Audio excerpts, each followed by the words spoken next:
Amen. You can have a seat. Good morning. Well, how many of you here would say 2017? Gosh, 2017. I remember when it turned 2000. Remember the 2000, right? The whole scare with 2000. That seems like so long ago now. But 2017, how would you rate it? Don't raise your hand to this, but just mentally think.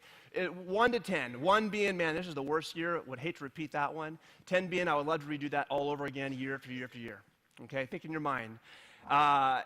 If you're under a 5, then this is a good morning for you. If you're over a 5, this will even be a better morning for you. Now think about your life, going back from the day you can remember till 2017, and let's rate that. 1 to 10, would hate to repeat my life as it's been known, love to see it change, or man, I hope this continues. That'd be a 10, right? Think in your mind where that's at. Now, no matter who you are, where you've rated it, I'll bet this is the case, that you have tons throughout your life and even throughout the year of regrets, in which you've gone, man, I wish I wouldn't have done that. Or you said something like this, what if I had done that? What if I had invested my money in that stock? I remember back when Ford really tanked and went down to like $1.8, right? When the audit was going down, I thought I should buy 1,000 shares of Ford right now, or whatever it would be. And I didn't. And they're now like $13 or $14. And I'm going, I would have had, what if I would have done that? I would have had so much more money than I do now. Or what if I had actually pursued that individual and not been passive on that? What if I had went after that job? What if I finished school? What if, all these what ifs are regrets, and we all have them. What if I hadn't gotten angry in that situation? What if I hadn't picked up alcohol for that first time? What if? We've got all kinds of what ifs, and usually it's attached to regrets when we think about that. And as we turn the new year, what's great about New Year's is we start to kind of get a little bit of freshness of hope. Okay, a clean slate. Even though I know the past comes with me, there's a little bit of freshness here. What are the possibilities going forward? What if something changes? What if I start changing? What if I do something differently? And the phrase what if kind of gets transferred over from regret to more possibility. And here's the reason why I think this is so important for us to think about, because we have a God of hope who's always saying, my mercies are new every morning. Every time the sun comes up, I want you to remember that my mercies are new every morning. And so I'm always a God of possibility, the God of hope, the God of the future, the God who wants to bring you in. And it's also a two-word question about courage and about trusting, because to actually take that step of possibility takes some kind of courage in you. And so there's a little bit of fear attached to that sometimes. Well, what if I do step into this? What might happen? You have to really lean into what you know to be true, lean into what you're trusting. And so this question is a loaded question. And God, throughout the scriptures and even in just life in general, is always pressing us to ask it, what if you really leaned into me in this situation? Now, we asked about the past, but what if you lean into me moving forward? What if you trusted what I said? Isn't that kind of where we get in trouble a lot of times? We just don't trust him in things. Well, this month, January, the 4 weeks of January, we're going to be just answering that question, what if, with a lot of different little categories. This morning, I want to ask the question to answer it, what if you really prayed? What if you really prayed? And not just prayed one time and had a really good prayer morning, but you just prayed and you prayed and you prayed. What if you did that? The Bible talks about prayer an awful lot. In fact, there's I counted over 200 prayers. I think there's more than that in the Bible. It is kind of the essential component of what we'd call a Christian life. In fact, I would argue to say that one of the main reasons, or the fundamental reason that Jesus even came to the world was so that you and I can actually pray. Because he tore the curtain between us and God, opening access to enter into the throne room of God so we can ask him for things with boldness and confidence. In fact, prayer is at that pivotal point of the cross, of why he came. And so it's a really important component in this relationship with God. But if we're honest with ourselves, a lot of us struggle in prayer. Don't we? I mean, little survey right now. How many of you would say that you aren't as good of a prayer as you like to be? You kind of struggle in prayer. Yeah. How many of you need to pray more? My hand's up. Yeah. There's a lot of hands going up right now. Right? And you're awkward in it, and this is why you always say, Pastor Tim, would you pray instead of me? I get that a lot. Wherever I go somewhere, they're like, well, why don't you pray? Because you know what you're doing. But I'll tell you, my hand that goes up on that. I need to pray more, and prayer can be hard for me. It just can be. And so because of that, let me just say this for you, just to start this conversation off, is that you're in really, really, really, really good company, not only in this room, but in the history of the Christian church. If you're feeling like you're a bit removed or a bit on a lower class or not quite as holy or devout as somebody else, I want you to know that the people who have ever tried to follow God throughout all of time have struggled with prayer, felt inadequate with prayer. In fact, Jesus' disciples at one point said, Jesus, teach us how to pray. I mean, these are the guys that he chose. You would assume that they would know what they're doing. And he said, hey, you're praying. Could you teach us? Because we're struggling with this whole thing. So you're in good company. And what we want to do this morning, what Jesus is going to do for us is really answer that question. What if you do pray? Kind of stoke the fires of that in the process of answering the question of what really is prayer. Now, a quick answer to that, before I jump into the text, which will be Luke chapter 11. You can turn there if you like in your Bibles. But as we turn to this, I want you'll notice throughout this, is that prayer isn't about God talking to you. It's about you talking to God. It's not about you hearing from God. It's about God hearing from you. All the time in the Bible, God does speak to us through his word, through his spirit and stuff, but prayer distinctively is about us directing our attention toward God and letting him know what's going on in our hearts, or at least what we think is going on in our hearts and in our lives, and making requests of him. And so Jesus has been praying, and his disciples come to him in chapter 11 of Luke. We'll pick up in verse 1. One day Jesus was praying in a certain place, and I love the fact that he says in a certain place and not the exact place for two reasons. One, there would probably be a shrine at that place right now in Israel that people would be gathering around and bowing down to, because we have a tendency to do that, and I'm glad that God didn't say, at this spot here Jesus was praying, because you can pray anywhere. There's no place more holy or more sanctified than any other place in the world. You don't have to go through somebody. You don't have to become somebody. You can pray at any time, in any place. You can pray today, even if you feel like maybe God wouldn't want to hear from you. You can pray today. Jesus one day was praying in a certain place. Doesn't matter where it was, because it doesn't matter the place you're at. He was praying in a certain place. And when he finished, one of his disciples said to him, Lord, teach us to pray, just as John taught his disciples. Now, again, like I said, you would think that these guys knew how to pray, kind of the prereq of the job, right? I mean, you think being a pastor should know how to pray. A disciple who had launched the church and kind of write part of the New Testament, you would assume that would be part of the prereqs for being invited into this club that Jesus formed of 12 men. But they had questions. So Jesus, verse 2, said to them, when you pray, say. Now I want to pause there and just hit on that because we feel like if I went to God and said, hey, God, could you teach me how to pray? We might get a response of, what? I mean, this is so easy. He doesn't shame them. He doesn't guilt them. He doesn't say, guys, you grew up in the Jewish schools. You're a good Jewish kid. You went to Sabbath school. You know all this stuff, right? What do you mean? I mean, you already know how to pray. He doesn't do any of that. He doesn't shame them or guilt them. He helps them, because talking to God, he understands, and I think we all know this, can be hard. It can be awkward. It's not always easy. Especially if you've never done it before, especially if you are new to even walking with God and coming to him for the first time. It's not intuitive. I remember a girl who I was the pastor of back in the Bay Area. I went then to Talbot Seminary, and she came to Biola College.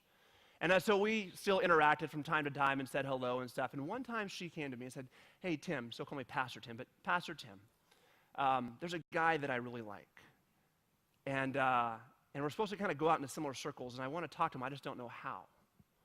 What do I do? How do I talk to him? See, especially if you don't really know the person or have a relationship with them, it can be very hard to kind of enter into conversation with someone, whether it be a person or even God. This is pretty normal. Think about the first time you talked to your spouse. Might have felt a little awkward, the nerves going. Guys, this is how it goes. But don't let the awkwardness stop you. Don't let the fact that it's awkward now, or it's hard now, or your sweaty palms as you go to God now stop you, because God isn't judging you. God isn't evaluating you. God is so excited that you are just talking to him with whatever language, with whatever stuttering, with whatever words, with whether it's big or small. He's just glad you're talking to him. Because that's why Jesus came and died. So there'd be a conversation that would take place between you and him. So, Jesus says, here's how you should pray. Let me share with you. He says, start Father. And I'm going to spend some time in each of these words, but the idea of just saying Father, there is there is a big difference between calling somebody father and calling somebody a beneficial or benevolent friend, isn't there? You go to your dad, and your dad, well, if he's a good dad, which God is, came to your baseball games, your dance recitals, your school events. He put you to bed at night and prayed with you, right? He gave you shelter. And you know that his wallet doesn't run dry unless, earthly dads might, but he's going to always want to be generous in giving to you. Your dad is favorable towards you, right? So even if you have a benevolent friend over here or even older person, dad is still better. Every person in the world can pray, but only Christians can pray to God as Father. Only Christians can pray to God as Father and come to him on those kind of terms and that kind of relationship, with that kind of confidence even. So he says Father, and I wanted to stress this before I move on, that you can be a child of God and be able to call God Father anytime. And you might be here today and going, okay, that's kind of a new concept. I grew up in a religious tradition or a background in which there are some boundaries. I called God Father, but man, I had all these red tape things to get there. Or maybe you've never really even known who God was. You can call God Father. In fact, I said, Jesus, this is why he came. Jesus said that anyone who puts their trust in Jesus, trust in him, who lets him lead their lives, God gives them the right. God bestows upon them, you are my child. The right to become children of God, a son of God, a daughter of God. And that can happen right away. That can happen today for you, if it hasn't already happened. Some of you are saying, yeah, I know I'm a child of God. I can call on him as Father. And others of you are going, I'm not sure where I stand. And like I said, Jesus said, anyone who will trust in me, they have the right. God gives them the right to be my child. God gives them the status of my child. So I don't want to kind of peruse past this point too lightly. I'm going to pause really quickly and just, if that's you out there and saying, I need to just make that decision. It can happen today, right now, going from maybe an acquaintance of God or even an enemy of God or into a full-blown child of God because you place your trust in Jesus. And all you got to do is say, Jesus, thank you for dying for me. Thank you for coming for me. I trust you, the Son of God. I want to follow you. And God says, you are my child. I want to give at least 5 or 6 seconds for you, if that's where you're at, to just pause and say that prayer to God. And the transformation takes place because of it.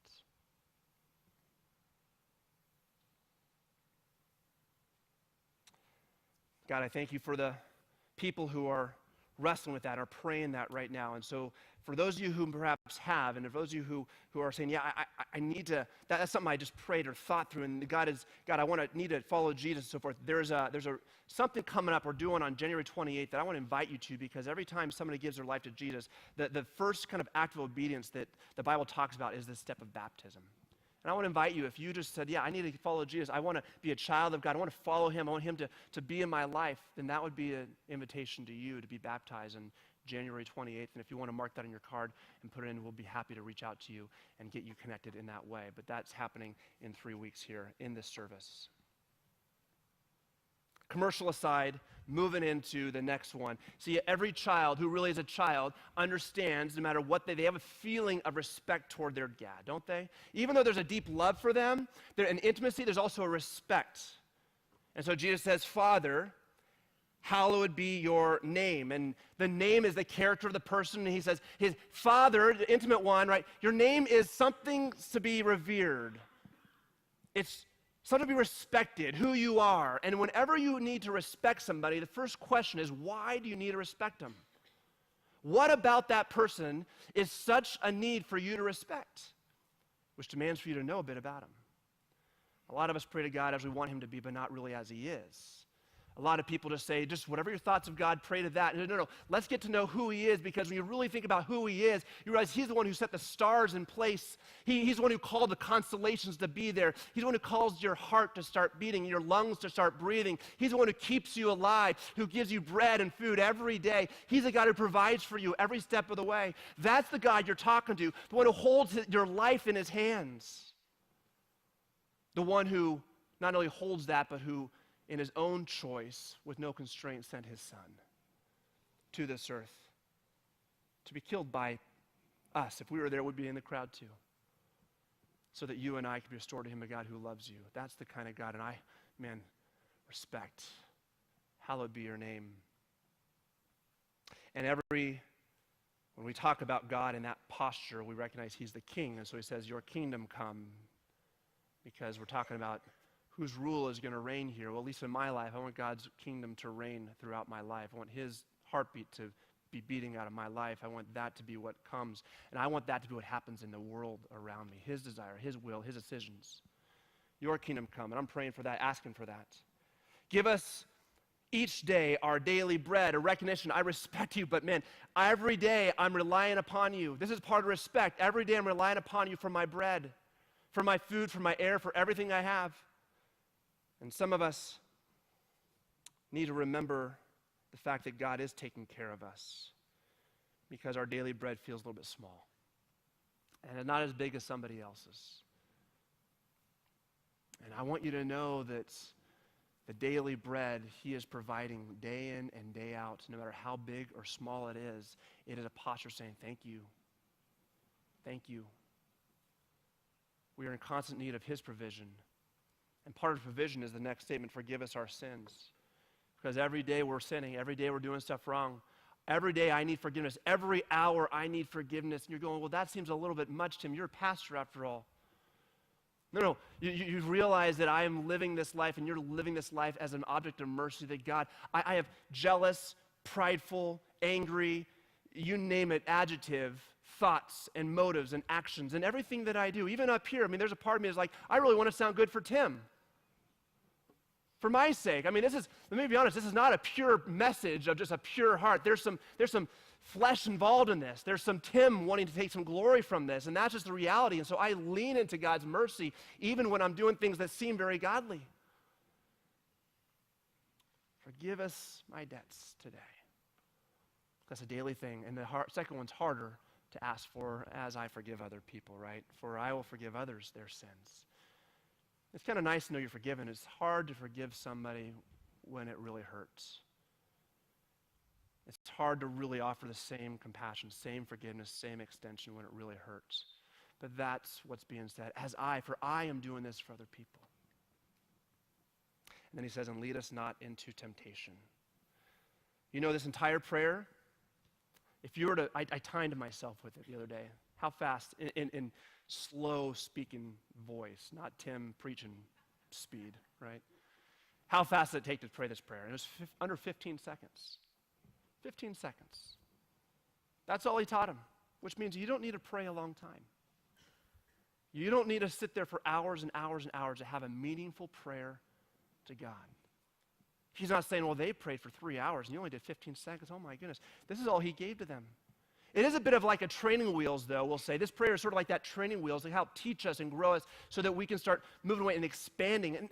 And my debts, right? Let me start itemizing those. And my needs, let me start itemizing those. Let me start exalting you in bigger ways. And we want to do it more and more, but this is a great place to start, to lean into this.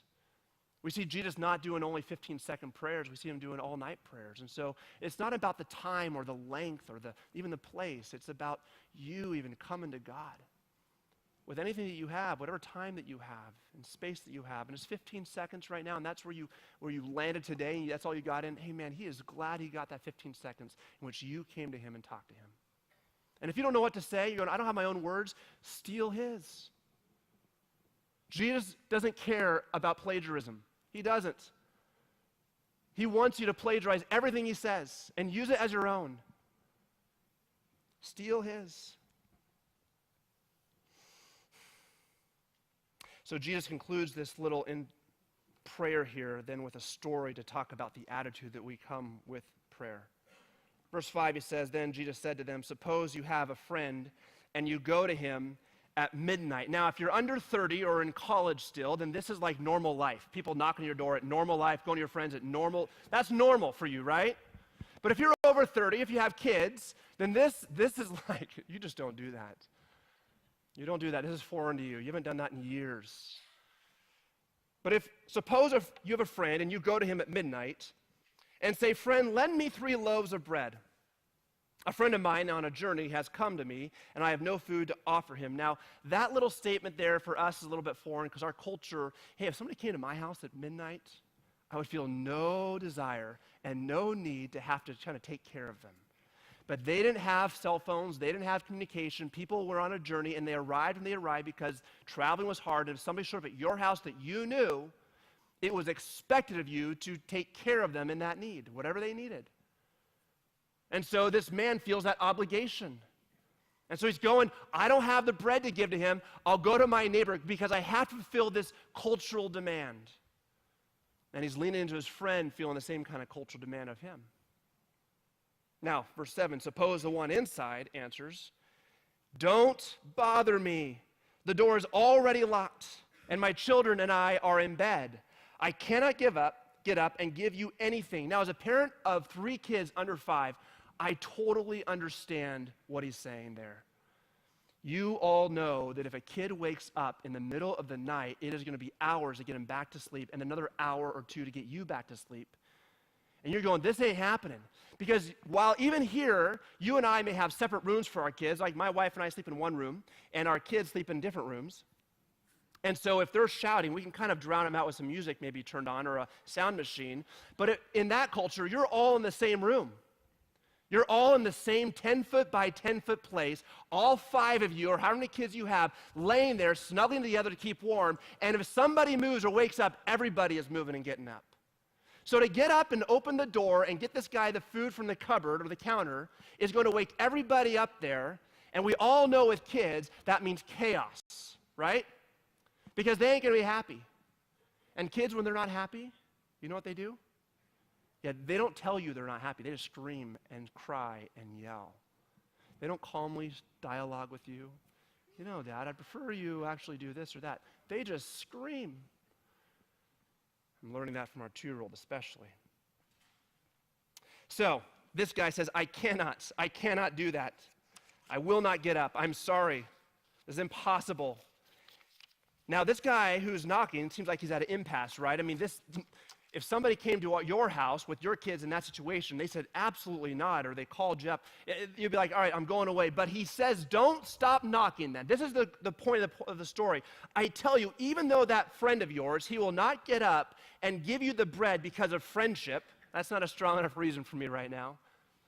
I know we're friends, but man, my kids and this night is more sacred than your friendship. Any parent knows that to be true.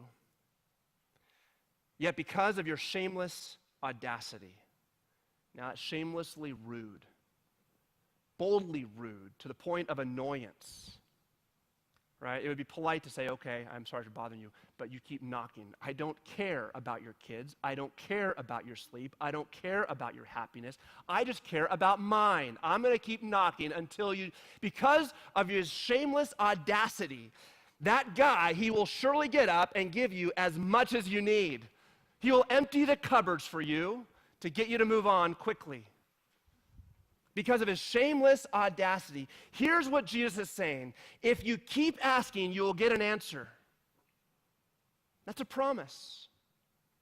If you keep asking, you will get an answer. Now, God promises in this an answer, right? But not an explanation. His answer will either be yes, no, or maybe. Yes, no, or maybe. He will give you an answer, but not always an explanation, because let's face it, your kids, I mean, every parent knows this. You say, I'm going to try to explain my kids on their level why I do everything I do, and after a while you go, because I said so.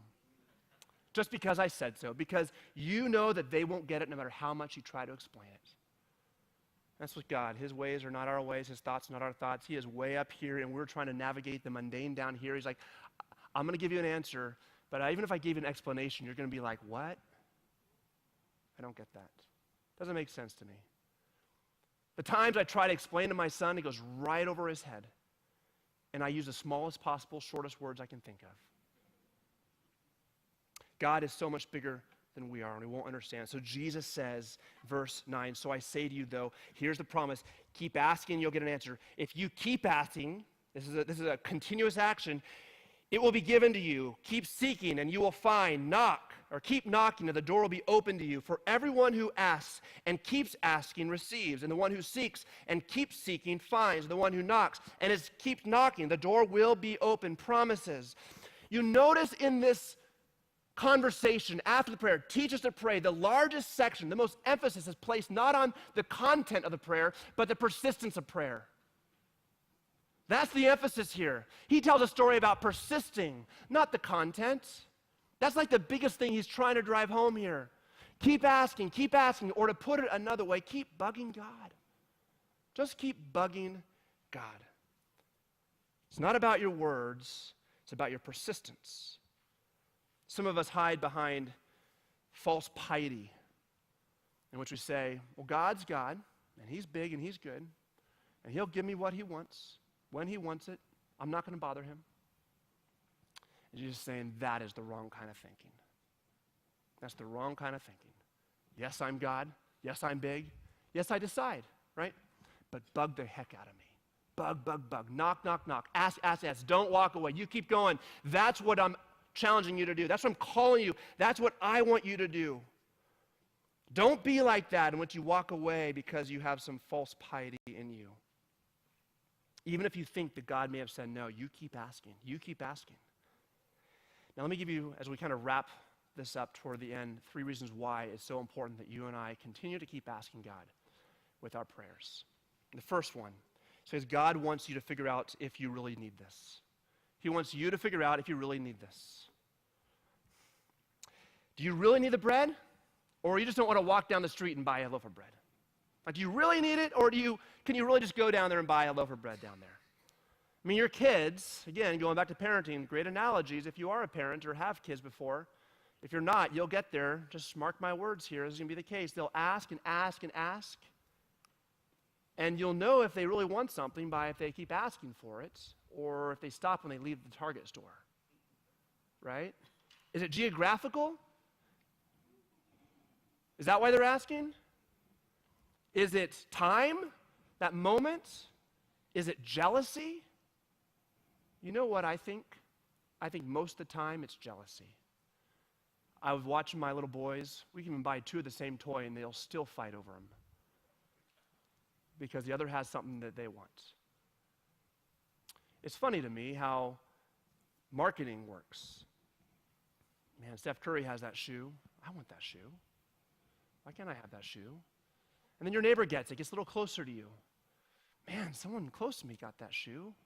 Man, I really want that shoe. Got to have that shoe. And now you start getting sad and angry and bitter that others have that shoe and you don't have that shoe, but you have shoes. Right?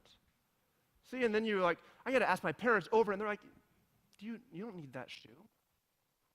Now, they may give it to you, but you see how jealousy is a really strong one. I think most of us want things not because we need them, because others have them, and we don't. And we want that. God wants you to figure out if you really, really need them. I remember, this is an interesting story that happens almost every night. I won't say the name of the boy. I have 3 kids. 1 can't walk yet, Lydia. The other 2 can, and so you can take your pick on which one this applies to. But bedtime is always an event in our house. And so we have a stairs in our home, and so downstairs, if we finish watching a show or reading a book or whatever it may be, and we're going upstairs, without fail, one of them will always say, "Daddy, carry me up." Now before that, they're bouncing off the walls. I mean, they're just bouncing everywhere. And then it's time for bed. "Oh, Daddy, I'm just so tired. Carry me up." No, we're going to walk upstairs and brush our teeth. "Oh, no, I'm so tired, Daddy." And then really the tears start coming and the anger because I'm walking up. You better come up. If you're not here soon, we're going to have a little swat on the hand, right? Going to get that. The crying and the anger and the rage because they want to be carried upstairs. And just a minute ago, they were bouncing off the wall, and now they're saying how tired they are. See, I don't know if we really actually need all the things that we need, or if it's just more of, this would be nice, and I'm going to make my case. Sometimes we over-exaggerate where we're really at. We play the victim card or the helpless card. "Oh, my life is so bad." I mean, maybe if you identify with this in some way, but we've all played that card before. Oh yeah, I'm just so sick these days, and it's really hard trying to get some sympathy. But you know what? We're trying to get out of somebody sometimes. But the reality is, our life isn't that bad. We just kind of playing that card to a different degree to get some sympathy. Maybe to get something. Maybe to get the shoe. Maybe to get some free rent. Maybe to get a free meal. You got the money. You got shoes. But we play those cards. We over-exaggerate at times. Number two, the second reason why Jesus wants to be persistent in asking is because the process, hear this, the process of asking and asking and asking helps you see what you really need. Okay, this sounds similar to the first one, but let me explain. The process of asking and asking and asking helps you see what you really need. The process. Let me an example from my life. So I shared with you back in November and multiple times, I have the best wife. I'm sorry, every other guy in the room, but I have the best wife that there ever was made, and so lucky me, darn for you. We've been married almost over 6 years now, and it's been awesome. The first year, though, was a challenging year because I got to see front hand her sin, and she got to see front hand my sin, right? We didn't get to go home and separate at that point. It was front and center. And so things started opening up and clashing, and you know what I started praying for? God, fix her. Fix her. She's got some issues to be fixed, right? And I prayed fervently for that. I prayed and prayed and prayed. God, fix her. But God wasn't answering my prayers. But then I kind of would take, okay, God, just fix our marriage. Fix our marriage. Still wasn't actually getting much better. And then my prayers changed. Okay, God, fix my heart. Fix my heart. We'll start there. And you know what's funny? As I started praying that, God started answering that prayer, and then my marriage started getting better, and you know what? My wife started getting fixed. Weird how that works. I don't know. maybe it's just it's not about her being fixed at all, it's just more about me being fixed, and I just started seeing her differently. See, this persistence of prayer and the process of that is so important, so important. And the reason is because even if you're asking for the wrong thing, keep asking, because God's going to start showing you what you really need, showing you what really needs to be fixed in that. He's going to start guiding you, because if you stop going to him, you stop going to him. You keep coming to him, and you're in a posture, he can start moving and shaping and guiding you. Even if your prayers are the wrong prayers, you won't know it at the time, but he can work with that, and he will work with that. So be persistent in your prayers, going to him. And this brings me to my third reason you want to be persistent, is the good gifts only come from God. The good ones. There's a lot of gifts out there. There really are. The good gifts, though, come from God. The perfect gifts come from God. This is really, really important, because this is really where the what-if question gets roots. See, the question we're asking is, what if you really prayed? What if you persisted? What if you kept asking God? And the reason you would keep doing that is because you are convinced that only the good gifts come from him. Every other gift is not good at that point, is not perfect, is a substitute. I want only the ones you give and not what somebody else gives or someone else gives, because that's not a good gift. James chapter 1:17, every good and perfect gift comes from above. That's a statement of fact. So many of us are trying to fix our spouses, fix our kids, fix our lives, fix our relationships. But God is the one who brings the good gifts. He's the one who fixes. Because when we try to fix somebody, we try to fix them according to our thought of what is good, and that's tainted. When we go to God and say, God, okay, you handle this, fix my heart, and you be the king of this, he starts to doing that, you know what? And it really is good. It really is good. Some of you are asking for many things. Some of you are asking for a new job or a different job. Some of you are asking for a new spouse, different spouse. Some of you are asking for different kids, maybe, right? Different whatever, or fixing whatever. And I'm saying, keep praying for what those might be, but keep going to the God who is also one to engage you and say, let's talk about you in this whole thing. I want to give you the good gifts. I want to give you what's good. And sometimes God is waiting to make sure you know the answer only comes through him. Somebody's waiting to answer you because you're still not convinced. You're still trying all the possibilities of getting that gift. You're saying, okay, I'll pray to God, and I'm going to do these 5 things also because that's really where I think it's going to come from. And he's like, all right, I want you to be so convinced that it's only me that good stuff comes from. So convinced. So sometimes he waits in answering our prayers. Let me close with this and give you a story and then wrap it up. James 5:17 tells us of Elijah. I love this section, these 2 verses. Elijah was a human being, even as we are, right? Filled with anxiety, filled with worry, filled with anger. He had to confess sin daily.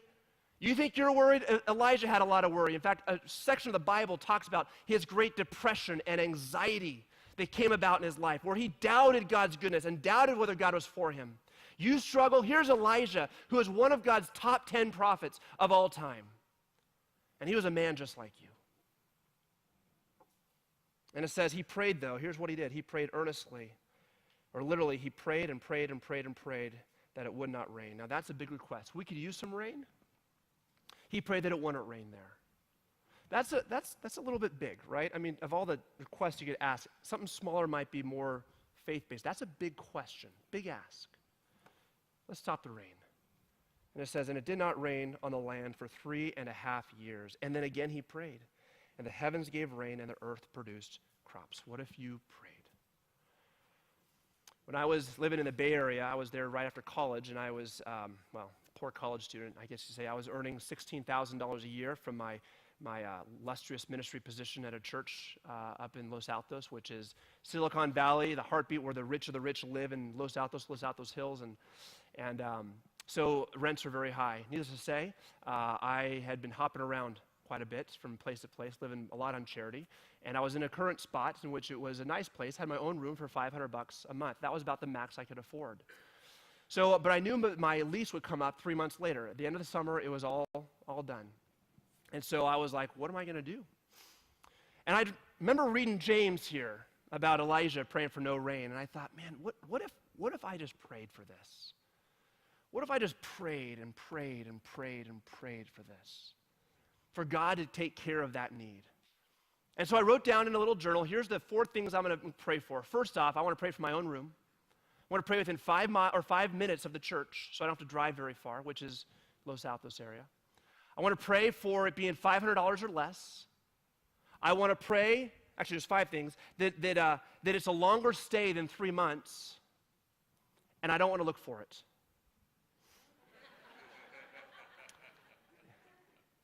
Because there's nothing out there for $500 a month, right? I don't want to play the sympathy card. I don't want to play the helpless card or whatever. God, I'm going to ask you every single day for those 5 things specifically. 90 days. Every day I prayed. And it wasn't very spiritual. It wasn't like incense and smoke in the room and dressing in my different clothes and walking in and eating drinking holy water. It was nothing like that. It was me, okay, God, and I'm praying for a room, and here's my 5 things, right? And just list them off. Thanks for hearing me. Got to go to work. Every day. So the week before my lease was up, I had nothing. Now I was leaving that next Saturday to go on a vacation with my family, and so I really had till then max. And you start to think, a whole week, what are you? And I thought, no, you're not going to play the sympathy card. You're not going to start telling people all about your needs and stuff. You're going to just let God bring it up. 3 days later, on a Wednesday, I have 2 days or 3 days before I'm leaving, someone comes to me who's at the church, says, hey, what are you doing for a living and housing? I said, well, I don't know. I don't know. That's the honest answer, right? And they said, well, we have a cottage behind our house, and it's $500 a month, and they live like 1.5 miles from the church, and your name came to our mind the other day to have you maybe rent there. I said, oh man, I would love that. I said, great, well, you can move in about a month because so-and-so's living there till then. I thought, ooh, okay, awesome, thank you, I'll take it. And I thought, gosh, shoot, I have 3 weeks I got to figure out now, right? Where do I live for those 3 weeks I'm not in there? Because I'm on vacation for 1, and then I have 3 more weeks. All right, God, went home, check. You gave me, now I just need 3 weeks. Go back the next day. They came to me and they said, you know what? The person who's there is going to move out tonight. You can move in as early as tomorrow. The day before I leave for vacation, I get that place open up to me. $500 a month, within 5 minutes, actually 3 minutes of the church, right? I stayed there for a year and a half until I moved down south to start seminary. I didn't look for it. What was the other one there? And, yep, own room, own kitchen. I mean, it was great. What if you prayed? What if you asked God? What if you went to him? What if you kept asking? What if you kept bugging? What if instead of worrying, you prayed? Instead of getting angry, you prayed? Instead of sitting in jealousy about something, you prayed? What might God do in you and do for you and do through you this next year? What if this year was the year in which you just persistently prayed and asked God who loves you? Here's a challenge for you. You have this little bulletin that you got on the way in. There's a little card on the front. I would love for you to just rip off. Don't lose it, though. And it says the James 5:17 passage, every good and perfect gift comes from God. And at the bottom, there's a statement, just keep bugging God. That's what that means. It only comes from him. Keep bugging him. And the challenge is, what if you actually kept praying to God this year? And here's my challenge to you to make it very practical. The backside says, what are you going to bug God about? Write something down. Write 2 things down. Be specific. Be mundanely specific. Put this on your car. Put it on your mirror in your bathroom. Put it somewhere you can see. And even if it's not long, elaborate prayers, you're saying, Lord, I'm going to pray for that. I'm going to ask you for that again. Every day, I'm going to keep bugging you for that. I'm going to keep bugging you for that. Some prayers will need to be 30 days, some 60 days, some maybe the whole year, and constantly throughout your life. You keep bugging and bugging and bugging, and you will see, as time goes on, you will look back to, man, God, you answered that one. You answered that one. You answered that one. Not the way I thought you would, but man, you gave me the joy I thought that answer would bring, and I have the joy even with a different answer. I have the peace even with a different answer. I have the rootedness and the self-confidence in you, even without the answer I was asked for. You gave me what I really sought for in that answer.